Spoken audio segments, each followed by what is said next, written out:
విశాఖ జిల్లాలో పొత్తుల పంచాయతీ విపక్ష పార్టీల మధ్య సిగపట్లకు కారణమయ్యేలా కనిపిస్తోంది. టీడీపీ జనసేన, బీజేపీ జనసేనల మధ్య టైఅప్ టెన్షన్ పెరుగుతుంది.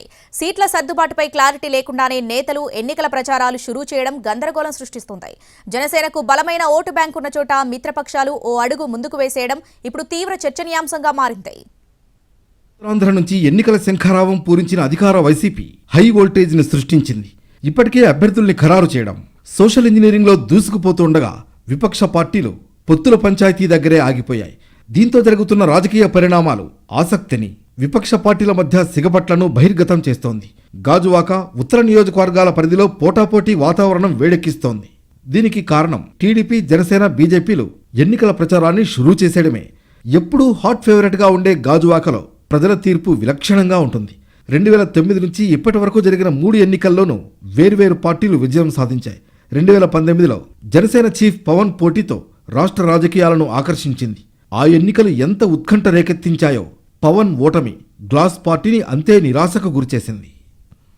ఇక ఈ ఎన్నికల కోసం అభ్యర్థిని ప్రకటించిన వైసీపీ ప్రచారంలో దూసుకుపోతోంది. పోగొట్టుకున్న చోటే రాబట్టుకోవాలన్న టార్గెట్తో ఉన్న జనసేన ఇక్కడ జెండా ఎగరేసేది తామేనని ప్రకటించి సీటు రిజర్వ్ చేసుకుంది. పవన్ పోటీ చేయకపోతే తనకే ఛాన్స్ వస్తుందన్న నమ్మకంతో ఉన్నారు పీఏసీ సభ్యుడు, ఇన్ఛార్జ్ కోన తాతారావు. ఎన్నికల ప్రచారం కూడా ప్రారంభించేశారు. భారీ బైక్ ర్యాలీలతో నియోజకవర్గం చుట్టేస్తూ కేడర్లో జోష్ తెచ్చే ప్రయత్నం చేస్తున్నారు. ఇక ఇక్కడి నుంచి టీడీపీ జిల్లా అధ్యక్షుడు, మాజీ ఎమ్మెల్యే పల్లా శ్రీనివాసరావు పోటీ చేయాలనుకుంటున్నారు. ఎన్నికల ప్రచారానికి రెడీ అవుతున్నారు. బాబు షూరిటీ, సూపర్ 6 ప్రచారంలో భాగంగా ఇంటింటికి వెళుతున్న శ్రీనివాస్ 1 నుంచి పాదయాత్రకు రెడీ అయ్యారు. ఇక్కడ వైసీపీని ఢీకొట్టేందుకు టీడీపీ, జనసేన, బీజేపీలు కూటమి కట్టడం ఖాయమనే ప్రచారం ఉన్నా ఆ దిశగా పురోగతి లేదు. జనసేన టీడీపీ బంధం ఏర్పడింది. బీజేపీ, జనసేన టైఅప్ అని ప్రకటించుకుంటున్నాయి. కీలక సీట్లలో కన్ఫ్యూజన్ పెరుగుతోంది. బీజేపీ, జనసేనలు తమకు బలమైన సీట్లుగా చెప్పుకునే నియోజకవర్గాల్లో విశాఖ వెస్ట్ ముఖ్యమైంది. 2014లో 3 పార్టీల కలయిక కలిసి వచ్చి ఇక్కడ బీజేపీ తరఫున విష్ణుకుమార్ రాజు ఎమ్మెల్యే అయ్యారు. 2018లో ఒంటరిగా పోటీ చేస్తే ఇక్కడ బీజేపీకి సుమారు 20,000 ఓట్లు పోలయ్యాయి. అదే ఎన్నికల్లో జనసేన గట్టి పోటీ ఇచ్చింది. ఆ పార్టీ అభ్యర్థి పసుపులేటి ఉషాకిరణ్కు 20,000 పైచిలకు ఓట్లు పడ్డాయి.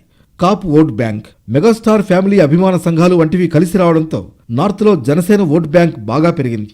మరోసారి ఇక్కడ టికెట్ ఆశిస్తున్న ఉషాకిరణ్ పార్టీ బలోపేతం కోసం ప్రయత్నాలు చేస్తున్నారు. అయినా జనసేన వైఖరి తేలకముందే ఉమ్మడి అభ్యర్థిగా పోటీ చేయాలని ఉవ్విళ్లురుతున్న విష్ణుకుమార్ రాజు ఎన్నికల ప్రచారం ప్రారంభించి వేడిని పుట్టించారు. టీడీపీ, జనసేనలు తమ రాజకీయ కార్యాచరణ మీద కొంత క్లారిటీకి వస్తుండగా బీజేపీ పరిస్థితే అయోమయంలో ఉండిపోయింది. జనసేనతో పొత్తు ఉన్నప్పటికీ ఆ పార్టీ టీడీపీతో సర్దుబాటు చేసుకుంటోంది. కమలం పార్టీ మాత్రం పొత్తు పెట్టుకోవాలో వద్దో హైకమాండ్ క్లారిటీ ఇవ్వకపోవడం కన్ఫ్యూజన్కు కారణం. ఇలా ఎవరికి వారుగా ఎన్నికల ప్రచారాలు షురూ చేయడంతో ఎవరికి నష్టం, ఎవరికి లాభమనే చర్చ సాగుతోంది.